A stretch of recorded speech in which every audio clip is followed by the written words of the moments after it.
Hay una anécdota por ahí que cuenta mi padre cuando él predica.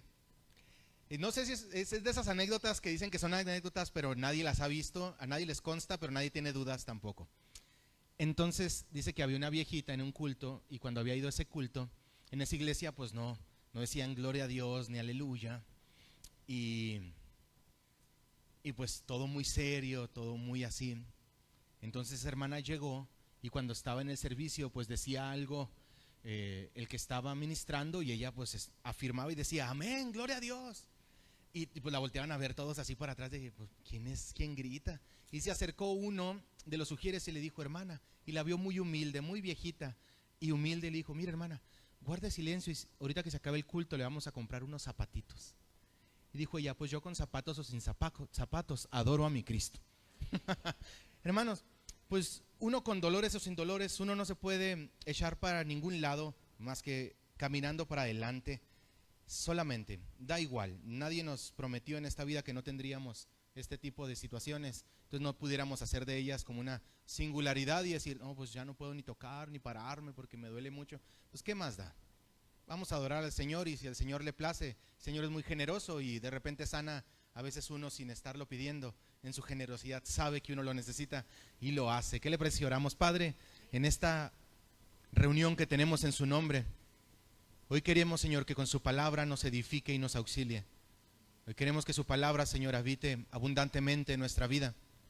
Queremos también, Señor, que por favor nos dé mucha sabiduría e inteligencia, que podamos nosotros saborear lo que usted tiene en sus tesoros eternos y también lo podamos atesorar en nosotros.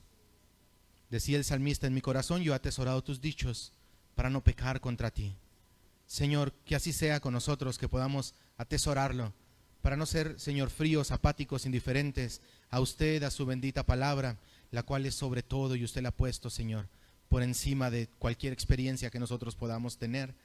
Recurrimos entonces a ella, aunque sin duda, mi Dios, usted es tan lindo, que a través de los sentimientos que nos ha dado, nosotros también podemos disfrutarlo.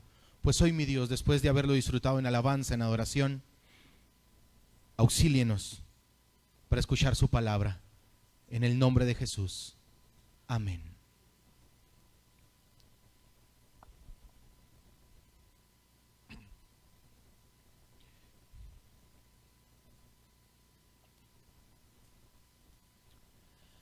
La vida cristiana, hermano, jamás puede ser por desempeños. Esto es una realidad. Cualquiera que tiene algunos años en la vida cristiana se ha dado cuenta que el desempeño no es la manera de medir la vida cristiana. Hay ciertas disciplinas muy bonitas, ciertas prácticas del creyente, como el ayuno, la oración, la lectura, la ayuda social. Hay un montón de cosas muy bonitas, pero ninguna de ellas hace a un creyente. Ninguna de ellas por sí misma tiene el poder para hacer al creyente. Solamente la muerte y la resurrección de Cristo pueden hacer a una persona que no pertenecía a su familia ser parte de su familia. Y lo sabemos, hermano, por cómo eran los fariseos. Muchos de ellos no eran parte de la familia de Dios, eran parte de un pueblo elegido por Dios históricamente para darse a conocer, pero muchos de ellos jamás gustaron ni de aquel Dios del cual hablaban en vida, ni cuando murieron. El Señor tenía algunas palabras muy duras contra ciertos fariseos y les decía, ustedes les cierran la puerta a los que quieren entrar y ustedes no entran ni dejan entrar. ¿Quién los va a librar? Y Juan les decía, ¿quién les enseñó a huir de lo que está por venir? ¿Quién los engañó para pensar que se puede escapar de la apatía hacia Dios? ¿Quién te ha hecho pensar? ¿Quién te sembró esa idea de que va a llegar un momento donde te puedes salir con la tuya? Al rechazar la generosidad, el favor de Dios, lo lindo que es Él, su sacrificio, su dolor. Y el Señor tenía ciertas palabras para ellos que de repente uno los ve y dice, ay, cuántos ayes para ellos. Y a uno los ve a veces muy separados. El fariseo y yo somos muy distintos. Pero de repente, hermano, yo le puedo asegurar que dentro de la vida cristiana, los que tenemos algún tiempo caminando, hemos llegado sin quererlo a veces encontrarnos en una situación donde nosotros mismos le hemos dado valor a ciertas cosas de nuestra vida cristiana más que a la sensibilidad al Señor, más que al amor al Señor. Le hemos dado más amor a ciertas prácticas, a ciertos formatos, a ciertas diferencias, a tantas cosas. Independiente, todas las denominaciones tienen lo suyo, no crea que es propia de nosotros los metodistas. Todas las denominaciones tienen lo suyo. Todos de repente invertimos las cosas que son legítimas y las ponemos por encima como si fueran las cosas en sí mismas, lo que nos dieran algo, o fuera la virtud de la práctica en sí misma, y nos olvidamos de aquel que hace que la práctica tenga sentido. ¿Se acuerda cuando el Señor dijo en alguna ocasión: son unos hipócritas, una vez más a los fariseos, y les dijo: ¿qué es más, la ofrenda por sí misma o el altar que santifica la ofrenda? ¿Qué es más? Porque se fijaban mucho en la ofrenda, se fijaban mucho en el dinero y en todo lo demás, y olvidaban las otras cosas. Diezmaban de todo, cumplían al pie de la letra aún sus propias imposiciones, que no eran imposiciones del Señor. Aún ellos mismos se imponían cosas y diezmaban y hacían lo que tenían que hacer, y se olvidaban de otras cosas que podían hacer a la par, de la misericordia, del amor, de la justicia. Y el Señor siempre ha tenido ciertos conflictos con que el creyente le dé más, se enfoque más en prácticas que en aquello que se puede desprender de su Señor y Salvador. Por ejemplo, cuando analizamos el carácter de Cristo, nosotros vemos un Señor casi un superhéroe. Realmente sabe hablar, sabe cuándo callar. ¿Cómo me hubiera gustado que se defendiera delante de Anás y Caifás? Que los avergonzara con argumentación, tenerlo para poderlo leer. Ante Pilato, cuando Pilato le pregunta en Juan 18, ¿qué es la verdad? Y antes de que el Señor le responda, se va y dice: yo no encuentro problema con él. ¿Cómo me hubiera gustado encontrar cuando ciertas respuestas del Señor? Pero el Señor era tan perfecto en su manera de andar, que hablaba cuando tenía que hablar, callaba cuando tenía que callar, sanaba, era lindo, lloraba, otras veces se molestaba, otras veces decía a su misma gente: yo no sé hasta cuándo voy a tener que estar con ustedes. Todavía no les cae el 20 de tantas cosas. ¿Se acuerdan la predicación pasada de Marcos, cuando se levanta la tempestad en el agua y que le empiezan a gritar: no te importa que perecemos? Y comienzan a acusarlo: tú no tienes cuidado de que nos morimos, tú dormido y nosotros muriendo. Y el Señor se levantó y les dijo: hey, todavía no tienen fe. O sea, todavía no llegan a confiar después de todo lo que han visto.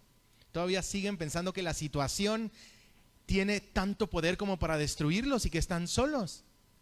Quieren una varita mágica que cada vez que sucede algo. Espérense, aprendan a confiar. La confianza, hermano, es algo que nos sostiene a usted y a mí. La fe en sí misma es confianza. Eso, cada vez que usted lea fe, generalmente va a ser confianza. Y hoy yo quiero, hermano, proponerle que a veces nosotros, estando dentro de la iglesia del Señor,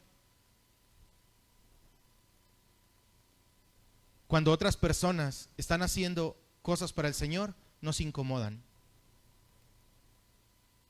Que a los que ya tenemos ciertos años decimos: ese es el primer amor. Qué tontería. Como si fuera un orgullo. Lo que estamos diciendo es que nosotros ya pasamos de ese primer amor. Como si fuera una etapa de tontos, donde no entiendes, donde es mejor ser menos activo. Y yo he pasado por ahí, de estar activo a más no poder, quemándome bajo el sol, predicando en cualquier esquina, haciendo algo para el Señor, y después pasar a los libros, pasar al griego, estudiar y decir: sí, los que predican sí, pero no entienden estas cosas, sí. Y después el Señor, como es Él, no le sirve un creyente altivo al Señor, un creyente arrogante, un creyente que menosprecia al pequeño, no le sirve. Tiene que obrar entonces de una manera donde usted y yo entendamos que estamos entonces nosotros en contra y no estamos, más bien que estamos desparramando y no juntando. En las mismas palabras del Señor se lo pongo. Que no estamos ayudando en nada. Si usted se va a Lucas 15, por favor. Yo sé que Lucas 15 dentro de nuestra vida cristiana tiene un lugar especial. Es donde está la parábola del hijo que le pide a su padre la parte de la herencia que le toca y se va. Pero antes de eso, desde el versículo 1, nosotros tenemos la razón del por qué el Señor dijo esa palabra, esa parábola. 15:1 dice: se acercaban a Jesús todos los publicanos y pecadores para oírle. Oiga nada más quiénes se acercaban, hermano, los publicanos. O sea, estos traidores a la patria. Se acercaban. Y pecadores. Esta idea de pecadores, hermano, es pues esa gente de mala fama. Esa gente que consideraba a alguien más, los fariseos, como no santos. Pero ellos eran los que se acercaban a escuchar a Jesús. El 2 dice: y los fariseos y los escribas murmuraban. Los escribas, hermanos, son estos maestros, los expertos en la ley, lo que diríamos ahora, los eruditos. Los que se encargaban de, cuando alguien estaba enseñando en la sinagoga, ver si esas cosas eran así. Y ahí estaban fariseos, religiosos, los separatistas, también parte de la sinagoga y de concilios, y estaban también los escribas. Y ellos murmuraban, hermano, con gran indignación y decían: o sea Jesús, a los pecadores recibe y con ellos come. Hagan el favor. A los pecadores le recibe y con publicanos se está juntando. El 3 dice: entonces Jesús les refirió esta parábola y les dijo: ¿qué hombre de ustedes, teniendo 100 ovejas, si pierde una de ellas, no deja las 99 en el desierto y va tras la que se perdió hasta encontrarla? Y cuando la encuentra, la pone sobre sus hombros gozoso, y al llegar a casa reúne a sus amigos y vecinos diciéndoles: alégrense conmigo, gócense conmigo, porque he encontrado mi oveja que se había perdido. Les digo que así, esta es una comparación, esta es una símil, les digo que así habrá más alegría, más gozo en el cielo por un pecador que se arrepiente, o sea, por una persona que cambia su manera de pensar, su actitud, que por 99 justos que no necesitan de arrepentimiento. Por lo tanto, por 99 personas que piensan que no necesitan cambiar su manera de pensar, su disposición mental, sus actitudes. Qué curioso.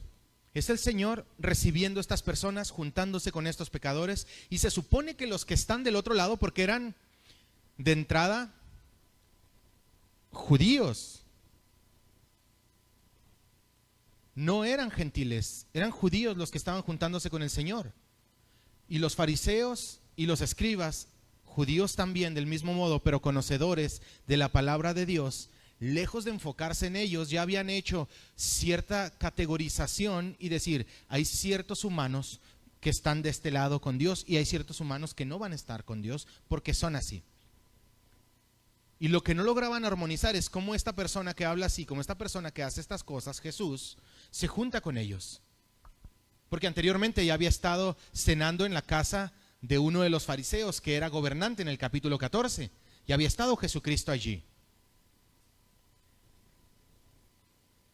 Y ellos no logran cómo armonizar. ¿Cómo puede ser posible que un maestro no pueda entender la diferencia entre los enemigos de Dios o aquellos que están alejados de Dios porque son pecadores, cochinos, y nosotros los limpios, los que somos olor grato a nuestro Dios? Esta era la categorización que ellos estaban haciendo, pero el Señor les hace ciertas preguntas. Les dice: ¿quién de ustedes, si tiene 100 ovejas y se pierde una, dice: bueno, tengo 99, pues que se la coma un león a la que se perdió? Les dice: no, más bien ustedes, como estas están seguras acá, las dejan a un lado y salen en busca de la que se extravió por andarle tonteando que se fue. No hacen eso. O sea, usted le dan tanto valor a un animal. Es más, a su mismo animal, en el día de reposo, si cae en un hoyo, ustedes lo sacan. Se lo dijo en el capítulo 14 con esta acusación. Les dijo: ustedes le dan valor a las cosas, a los animales, a los objetos, a las prácticas. Y yo les quiero decir que ustedes le dan valor a los animales, que ese que se perdió le dan tanto valor que van y lo buscan. Muchísimo valor. Para dejar 99 y no decir, bueno, pues tengo 99, ¿para qué busco a la otra? No, van y lo buscan. ¿Y qué pasa cuando la buscan? La cogen, se la llevan en los hombros, y cuando llegan a su casa no solamente dicen, bueno, ya las tengo todas completas, juntamos a todos y le decimos, alégrense conmigo, porque ya no hay pérdida. La que estaba perdida, la encontré y me la traje. Les dice, pues así es en el cielo. Estos pecadores por los cuales ustedes se molestan tanto que estoy yo con ellos, ellos son hijos de Abraham, de ellos están bien promesa, ellos son pueblo de Israel, para ellos es el Mesías. En los cielos hay mucha alegría cuando uno de ellos, desechado, es encontrado. Qué triste que la gente que se supone que debería de estar del lado de Jesucristo por conocer la palabra, no estaba. Que se supone que debería de entender la cosa más mínima del valor del ser humano, porque Dios lo ha hecho a su misma imagen y semejanza, no lo entendían. Qué curioso que le daban más valor a un mugroso animal que al ser humano. Mire, vamos al 14 para que lo vea. 14:1. Unas hojitas atrás. Aconteció un día de reposo que habiendo entrado para comer en casa de un miembro del concilio, o sea, de un gobernante que era fariseo, estos le acechaban, los fariseos le acechaban. Y he aquí estaba delante de él un hombre hidrópico. Entonces Jesús habló a los intérpretes de la ley, fíjense, y a los fariseos y les dijo, ¿es permisible sanar en el día de reposo? ¿Es permitido sanar? ¿Se pudiera sanar? ¿Es admitible sanar en el día de reposo? ¿Qué piensan ustedes los que interpretan la ley de Dios? ¿Se puede hacer el bien en un día de reposo? Mas ellos callaron, dice el 4. Y Jesús, tomándole al hidrópico, le sanó y le despidió. Y dirigiéndose a ellos dijo, ¿quién de ustedes, si su asno o su buey cae en algún pozo, no lo sacará inmediatamente, aunque sea en el día de reposo? Y nadie le podía contestar cosa alguna, porque su conciencia era acusada, porque su conciencia los delataba de que ellos hacían estas cosas y le daban mucho valor a esas cosas, a los animales, tanto que los rescataban. Dice el Señor, no puede realmente el creador de todo rescatar aquello que le ha dado el valor supremo por sobre toda la creación, a su gente, al ser humano. Porque la Escritura dice por ahí, no socorrió a los ángeles, a la descendencia de Abraham, a los ángeles, sino que socorrió a la descendencia de Abraham. Los seres espirituales, aunque más poderosos que nosotros, los que han fallado y se acabó. Sin embargo, usted y yo, un puño de arena. Cada vez que falla, el Señor dice, tú vienes a mí y yo te perdono. Tú te acercas a mí y yo te perdono. Porque Él puso el estándar. Una vez los discípulos le dijeron, maestro, Pedro mismo, ¿cuántas veces tengo que perdonar a mi hermano que peque contra mí? Hasta 7. Dijo el Señor, no te digo que 7, hasta 70 veces 7. Si ese estándar lo pone Él puede cumplir ese estándar, hermano. El Señor no era como los fariseos que cargaban cargas pesadas sobre la gente. Sobre ellos, sí, hagan esto y esto, dice el Señor, y ustedes ni con un dedo las pueden mover. Son impotentes para cumplirlas también. Qué incongruencia. Si el Señor tiene ese estándar, hermano, usted y yo, como nuestra vida cristiana no es por desempeños, usted y yo podemos fallar y lamentablemente lo vamos a hacer. Porque el Señor dijo, es imposible que no vengan tropiezos a esta vida. O sea, no esperen de esta vida por la naturaleza de la vida y la naturaleza del ser humano, que no haya que usted falle. Pero no te vayas a la tierra del olvido, vuelve. Porque si el justo cae, el Señor le levanta. Porque todo aquel que viene a Él no lo echa fuera. Porque Dios no desprecia un corazón que se acerca a Él. Este es su estándar, Él puede con eso. Y en el capítulo 15, donde estamos, hermano, fíjese que después, en el versículo 8, para reafirmar el punto que está haciendo, dice, ¿o qué mujer que tiene 10 dracmas, si pierde un dracma, no enciende la lámpara y barre la casa y busca cuidadosamente, o busca con diligencia o con mucho empeño hasta encontrarla? ¿Por qué no se conforma con que le quedan 9 y dice, bueno, pues perdí una moneda, últimamente tengo 9? No, porque tiene valor. Porque le ha otorgado un valor, mueve todo, barre hasta el último rincón para encontrarla. Y cuando la encuentra, dice el versículo 9, reúne a sus amigas y vecinas diciendo, alégrense conmigo, porque he encontrado el dracma que había perdido. Así les digo que hay gozo delante de los ángeles de Dios por un pecador que se arrepiente. ¿Sabe que la palabra Arrepentir, hermano, significa un cambio de mente, un cambio de disposición mental, un cambio de no solamente de mente y de actitud física e intelectual, sino también que toca lo espiritual. Si yo antes creía que no existía tal cosa como un ser que ha creado todo, al momento de cambiar mi mente, comienzo a creer que hay un ser que ha creado todo. Si yo pensaba que a Dios no le interesaba con quién yo dormía, con quién yo me acostaba, con todo lo que yo hacía, y después vengo a conocer a Cristo, mi mente cambia y comienzo a ver que importa muchísimo, porque somos templo del Espíritu Santo, porque el Señor le da valor al ser humano. Entonces hay un cambio de disposición mental. El creyente que no ha cambiado su manera de pensar, pues yo no sé qué sea, un simpatizante, a alguien que le gusta estar acá, que le gustan los himnos así en la pantalla, yo qué sé, como predica Borunda, no tengo idea, pero alguien que no ha cambiado sus disposiciones, sus afectos. Y esto, hermano, muchos de nosotros hemos tenido un cambio que va paulatino, pero que se ve. Otros ha sido radical, pero el punto es que hay un cambio, que se ve un cambio. Quien no, dice Pablo, analícese cada uno de ustedes a ver si está en la fe, porque la fe produce acción. La fe produce dolor, también alegría, pero mucho dolor cuando uno, hermano, le falla al Señor. Entonces, mire, hermano, yo les digo que hay más gozo delante de los ángeles de Dios cuando un pecador se arrepiente. Y luego dice, yo les digo que hay fiesta en los cielos cuando un pecador se arrepiente. Y tenemos estas ideas de que el cielo valora muchísimo al ser humano. Y cuando hablamos del cielo, hermano, es un eufemismo para referirnos a Dios. El judío no quería pronunciar el nombre de Dios y tomaba mejor una manera, una parte, una parte por el todo. Y decía el cielo para referirse a Dios. Dice, delante de los ángeles de Dios, o sea, en la presencia de Dios, donde Dios está, en la realidad donde Dios está, hay alegría cada vez que un ser humano cambia su disposición mental hacia Dios. Hay alegría. Hermano, no pasamos desapercibidos para el cielo. Ninguno de nosotros, ni que nos falte un ojo, una mano, lo que sea, no pasamos desapercibidos porque el Señor nos da valor, muchísimo valor. Nuestra alma tiene valor, nuestra eternidad tiene valor.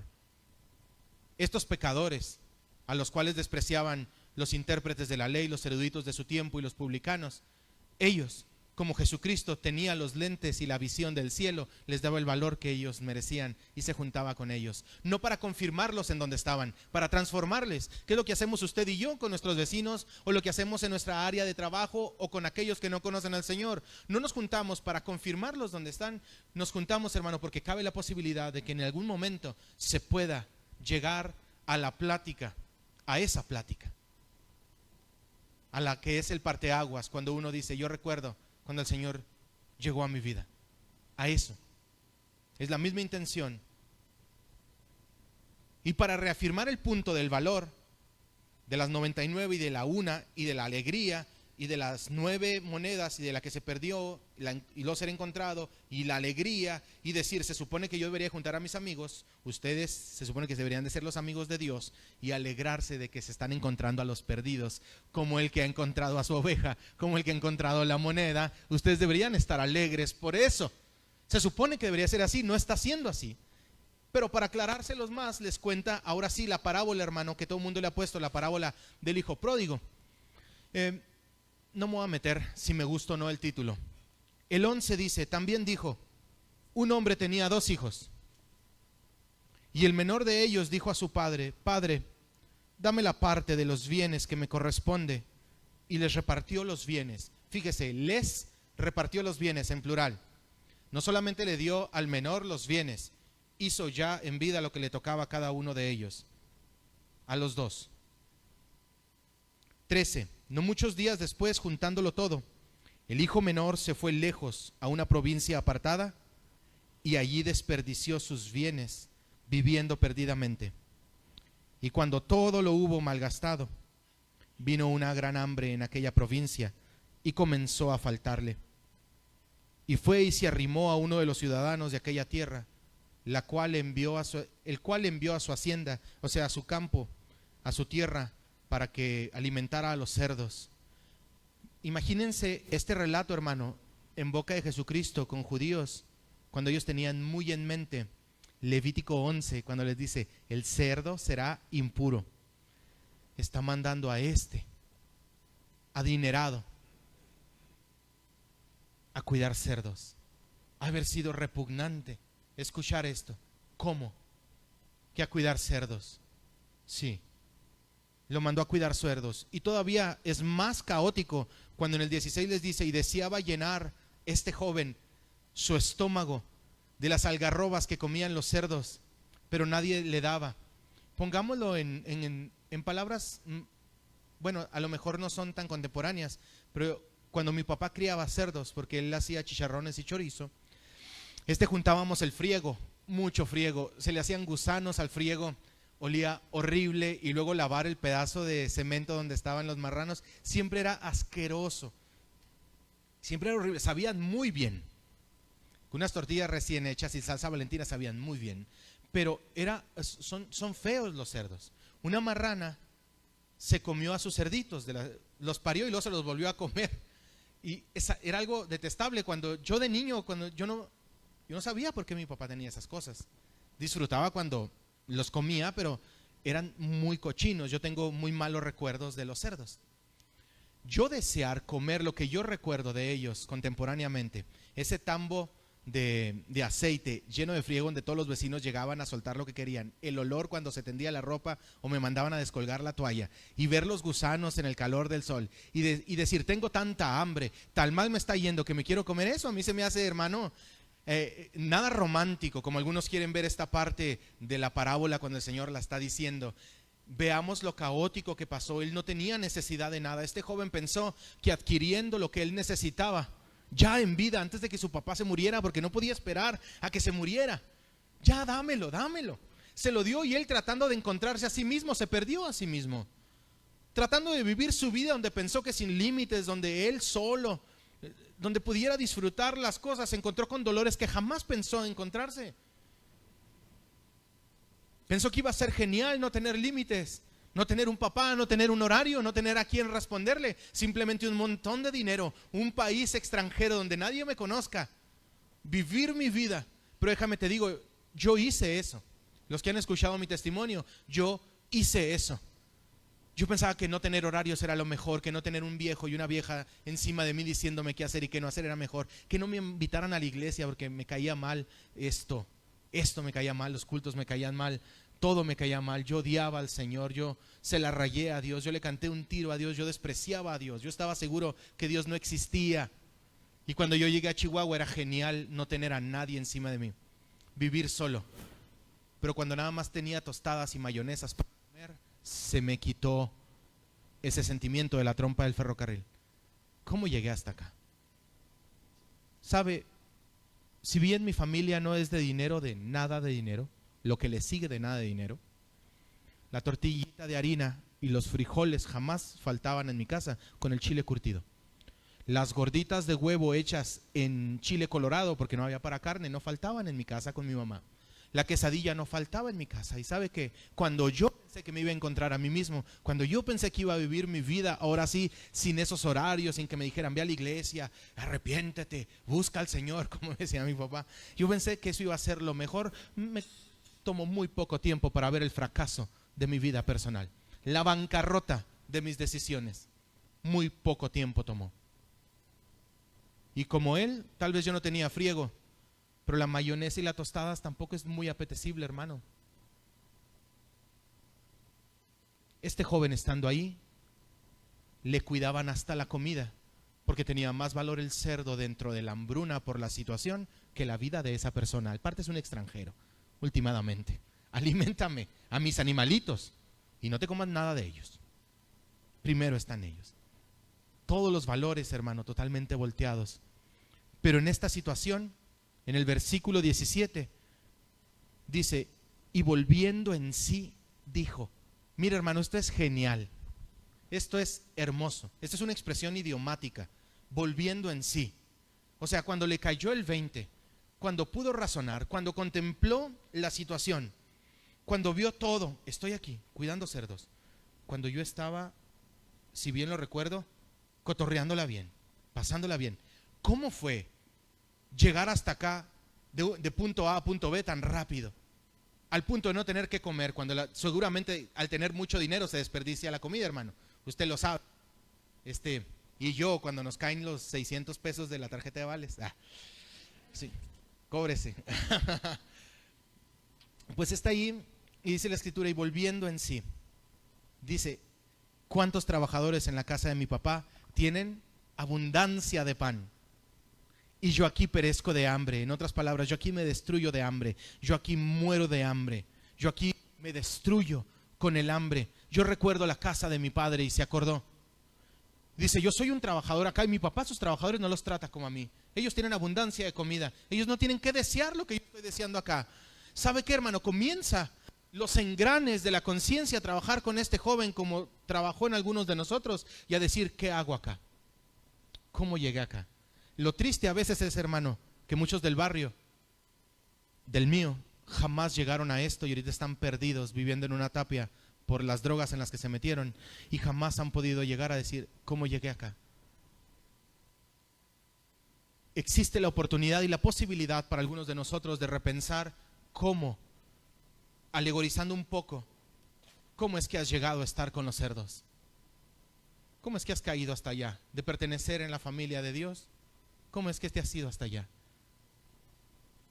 Después de haber crecido en los caminos del Señor y haber gustado y haber entendido cómo un trabajo te ha llevado a estar con cerdos, cómo una amistad te ha alejado tanto, cómo no vuelves en sí, cómo una escuela, un estudio, una profesión, cómo algún tipo de meta en tu vida te ha llevado a deslizarte tanto a estar con cerdos y no darte cuenta que no estás en la casa de tu Padre y que por más amolados algunos, lo hablo por mí, los que estamos en la casa del Padre tenemos abundancia de pan, no nos falta nada.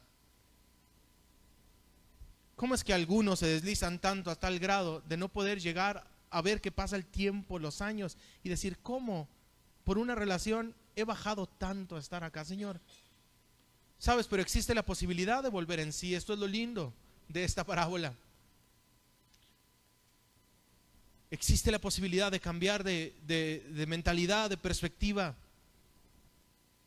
y decir, yo no pertenezco acá. En la casa de mi papá, si bien hay dolores, si bien pues también se sufre, si bien pero no solo. Dice él, yo no voy a morir acá de hambre. Voy a ir con mi papá, y usa esta palabra, me levantaré. Obviamente el joven no estaba acostado, hermano, cuidando a los cerdos.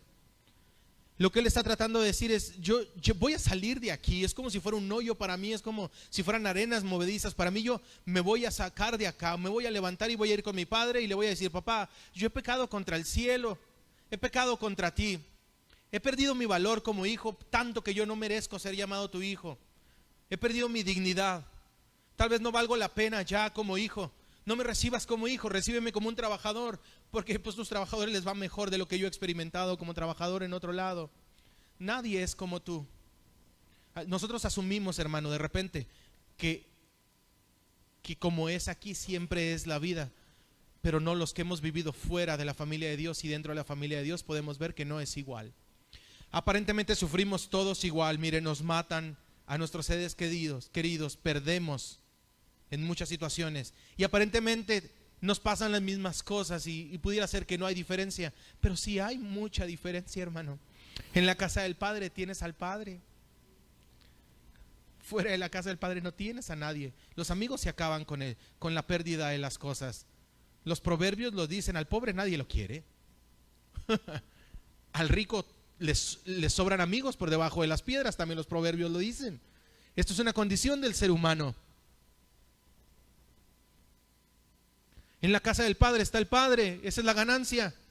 Y no estoy solo, tengo a mis hermanos. Hay abundancia de pan. Hay cuidado, hay cerco, hay vallado. No estoy solo. El sufrimiento no es igual solo que acompañado. Él dijo, yo me voy a levantar y voy a ir con mi papá. Y le voy a decir, sabes, yo he pecado contra el cielo y contra ti. Ya no soy digno de ser llamado tu hijo. ¿Sabes? Esta es una humillación de él y un arrepentimiento de él, un cambio de mentalidad en decir, ¿qué hice? ¿Por qué pedí el dinero? ¿Por qué pensé que me iba a ir mejor tomando yo las decisiones sin consultar a nadie? ¿Cómo pensé yo que sería mejor que nadie en ningún momento me dijera algo? Gracias, brother. que nadie en ningún momento tuviera algo que decirme. No acepto la contra de nadie. Tal vez la vida es mejor sin que alguien me esté poniendo trabas en esta vida. Pues mira, hermano, yo lo viví, él lo vivió y terminamos en lo mismo. Terminamos en lo mismo, nomás pensando y comparando. En la casa de mis jefes yo tenía y ahora no. Cuando tenía mucho dinero me sobraba quien estuviera conmigo. Ahora no. Esta gente valora más su animal que a mí, que soy un ser humano, porque yo no les voy a dar más ganancia, el animal mínimo les va a alimentar. Dice, yo tengo que volver a la casa de mi padre, donde los valores están donde deben de estar, donde el ser humano vale lo que tiene que valer y los animales son lo que son solamente. Voy a ir, me voy a levantar y le voy a decir, yo he pecado muchísimo contra Dios y contra ti, y tanto lo reconozco que yo sé que si tú no me quieres aceptar, estás en todo tu derecho. Te he abofeteado, te he matado en vida, te he despreciado, te he hecho a un lado. Contrátame. Su hambre lo hacía pensar mínimo en ser un trabajador, hermano, no en ser un hijo, no en volver y tomar su posición. Tanta hambre tenía que decir, es que en la casa de mi papá hay comida. Yo voy a ir mínimo a ser un trabajador en la casa de mi papá. Quiero ser un trabajador para no morirme de hambre. Y cuando él se dijo esto, hermano, ya no soy digno de ser llamado tu hijo, esa fue una autopercepción que él tenía de él. Él ya no se veía como valioso para el papá, ni para la casa, ni para la familia. Ya se había desprendido de su anillo familiar que le daba autoridad, ya se había desprendido de sus ropas elegantes, de su calzado, ya no tenía ese tipo de cosas. Ese tipo de cosas lo hacían ser reconocido. Ahora ya no lo tenía, era cualquier otra persona.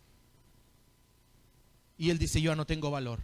Y se autopercibía así. Y dice, yo me conformo con que mi papá me contrate. Yo sé que él tiene toda la razón de despreciarme y de no dejarme volver. Y esto es lo que voy a decir. Papá, yo he pecado contra ti. Yo ya no soy digno de ser llamado tu hijo. Y levantándose, vino a su padre. ¿Cuánto tiempo caminó, hermano? No lo sé. ¿Cuánto tiempo le costó de llegar del punto B donde había estado al punto A en casa de su papá? No lo sé. El rollo es que él se fue. Y yo supongo que todo el camino iba pensando lo que le iba a decir a su papá. Los que nos hemos ido de la casa, hermano, mal con los papás. Los que hemos sido crueles con nuestros papás.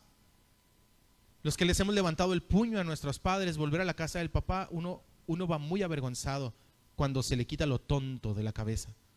Y uno los tiene que ver a los ojos. Y decirles, pues aquí vengo, no me resultó la vida, todavía está mi cuarto en la casa. Si no me lo dan, pues acabe la posibilidad, pero ahí va uno. Es duro, es humillante, es todo, pero es más humillante ver los ojos de los padres y ver que se les despreció cuando ya entramos en razón. Eso duele mucho, hermano. Eso es un recuerdo muy doloroso.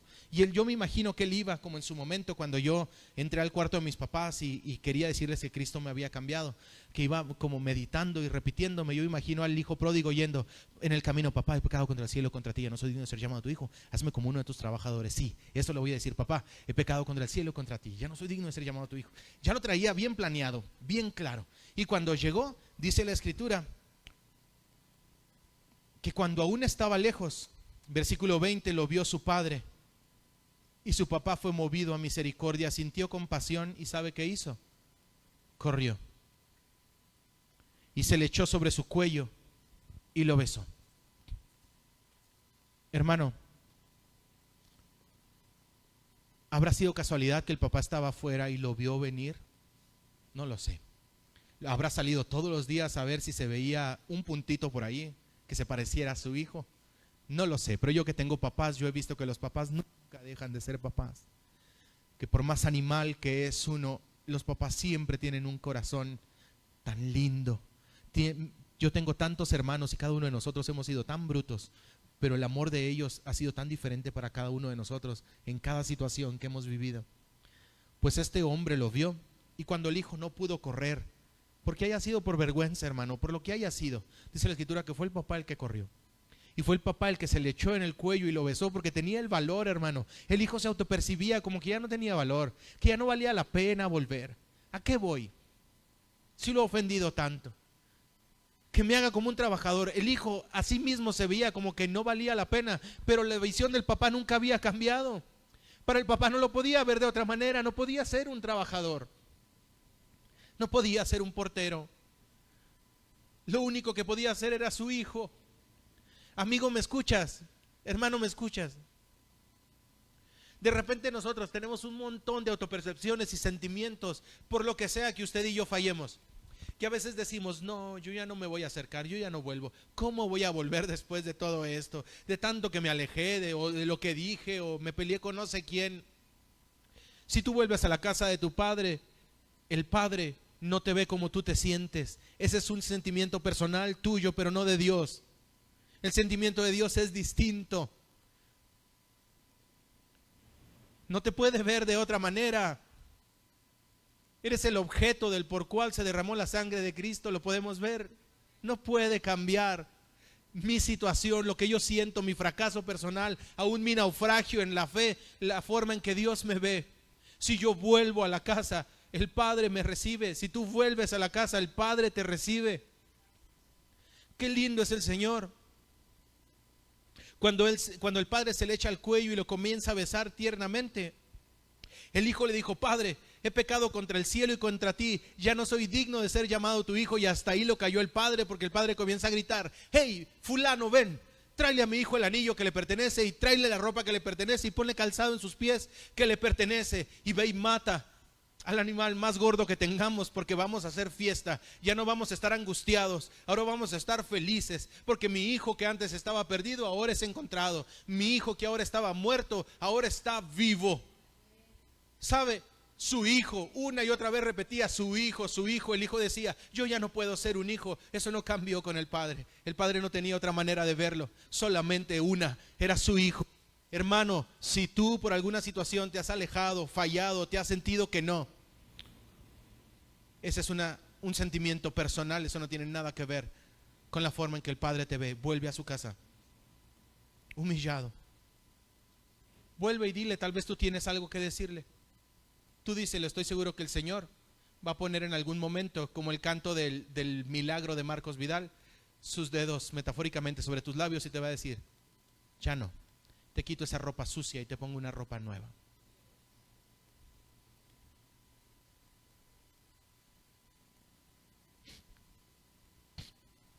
El 24 dice, porque este mi hijo era muerto y ha revivido, se había perdido y es hallado. Y comenzaron a alegrarse mucho. 25, y su hijo mayor estaba en el campo, y cuando vino y llegó cerca de la casa, oyó la música y las danzas, y llamando a uno de los criados le preguntó qué era aquello. El criado le dijo, tu hermano ha venido, y tu papá ha hecho matar el becerro gordo por haberle recibido bueno y sano.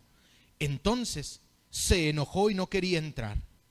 Mira, hermano, este enojo es la personificación de los fariseos y de los escribas que usted y yo vemos en los versículos acá atrás en el 2, donde dice, y los fariseos y los escribas murmuraban diciendo, este a los pecadores recibe y con ellos comen. La parábola tiene, hermano, también su enseñanza para ellos, diciendo, si vuelve el de afuera, el que traicionó, el que se fue, el Padre le recibe. Y aquí viene la parte de los hermanos mayores, que eran ellos, los que se supone que deberían de entender mejor las cosas.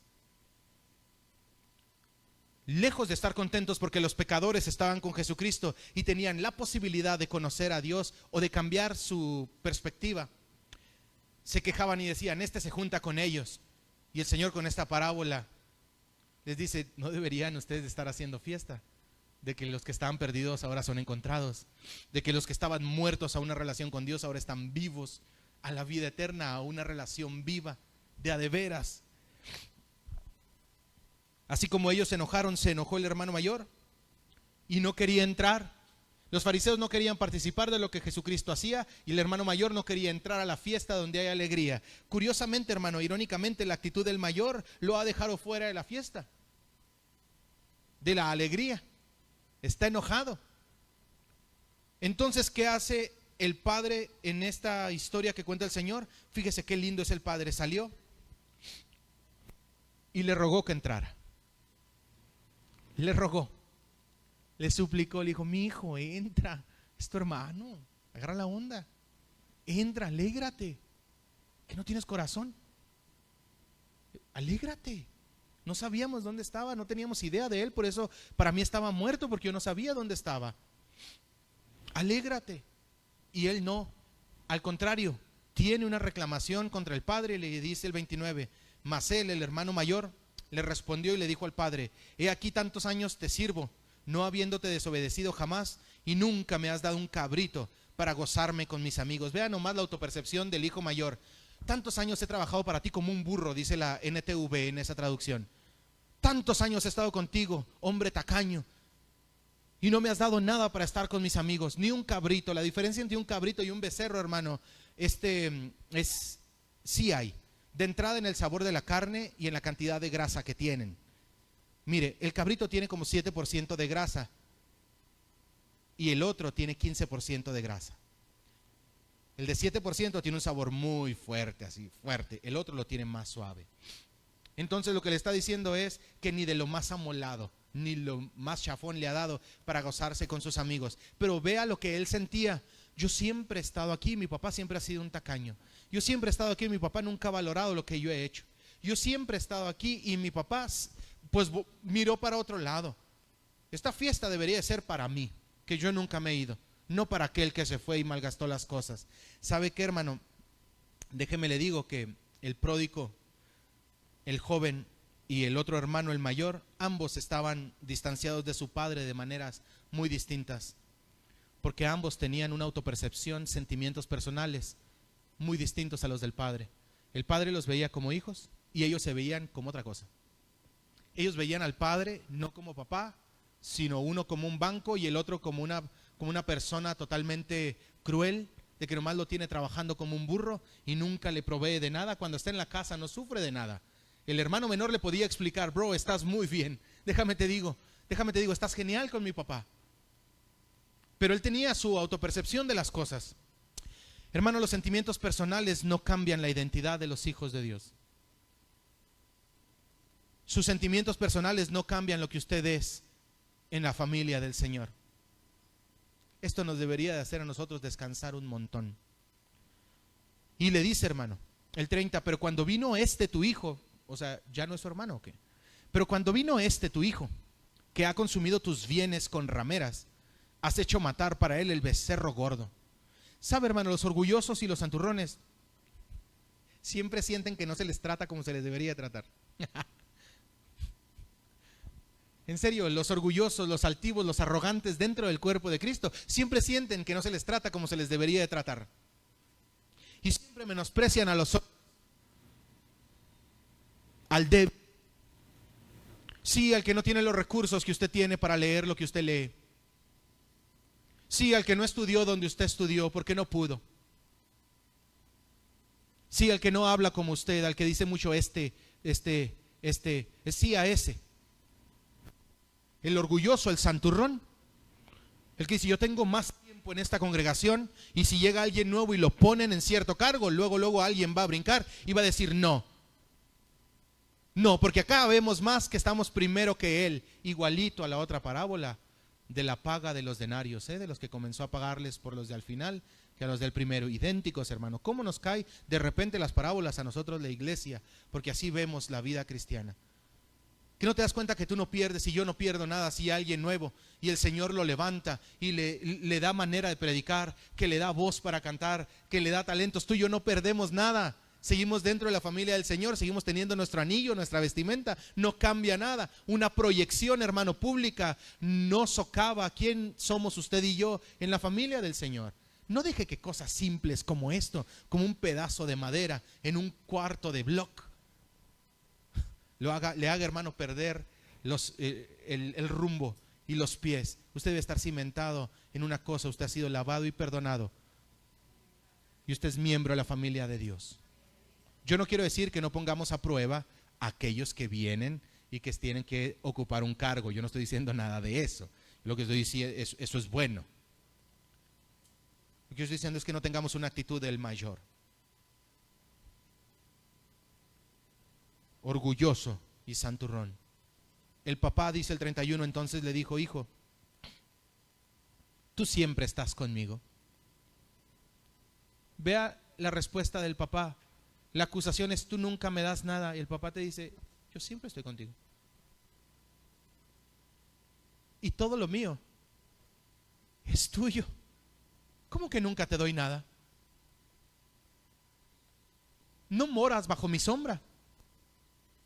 No te tapas con mi ropa. No te fortalezco yo cuando necesitas algo. ¿De dónde crees que sale el dinero de este hogar? De las piedras. Mis recursos son tus recursos. Yo siempre he estado contigo. Tu garantía de un mejor futuro es que estás en mi casa. ¿Cómo que nunca te he dado nada? Si todo ha sido tuyo desde siempre porque eres mi hijo y eres heredero. ¿Cómo que nunca te he dado nada? Hermano, como cristianos, usted y yo, permítame aquí hacer este tipo de aplicaciones. Usted y yo no podemos voltear a ver a aquellos que el Señor les comienza a dar ciertas manifestaciones de Él y nosotros pensar que esa gente no debería de tenerlas porque usted y yo llegamos primero. O agüitarnos diciéndole, Señor, ¿qué rollo? Si yo tengo 15 años acá y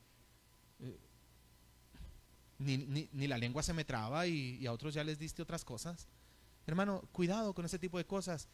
Deberíamos de escuchar lo que dice el Padre. Yo siempre he estado contigo. Yo siempre he estado contigo. Y todo lo mío es tuyo. ¿Sabes por qué no tienes? ¿Sabes por qué nunca has gustado de un cabrito, hermano? Porque nunca lo has pedido. El Señor dice, al que pide, recibe.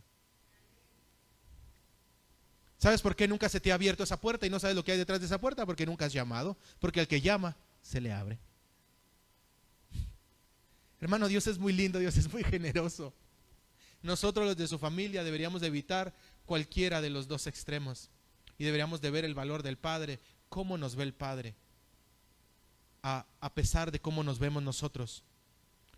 Y luego le dice, pero era necesario hacer fiesta y alegrarnos, porque tu hermano era muerto y ha revivido, se había perdido y es hallado. Mi hermano, ¿cuál habrá sido la respuesta final del hermano mayor? No la tenemos.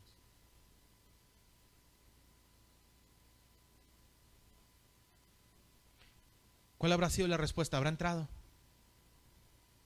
En esta historia no lo sabemos, pero algunos fariseos sí entraron al reino de Dios. Algunos de ellos sí cambiaron su manera de pensar y le comenzaron a dar el valor a aquellos, como el Señor les daba el valor. Es muy importante que usted y yo, entre más conocemos del Señor, entre más caminamos en esta vida cristiana, hermano, no nos hagamos ni santurrones, ni arrogantes, ni orgullosos, sino todo lo contrario. Si entre más caminamos, tiene que haber más humildad, porque conocemos más, se supone. Entre más conoce uno más se debe de humillar en decir, entre más puertas abro, veo que faltan un montón que abrir, entonces, pues ¿cuántas se ha abierto? No ha abierto ni una. Viene una humildad de mente cuando uno conoce más, no al revés.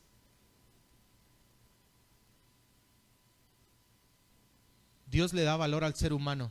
El santurrón y el orgulloso no le da valor al ser humano.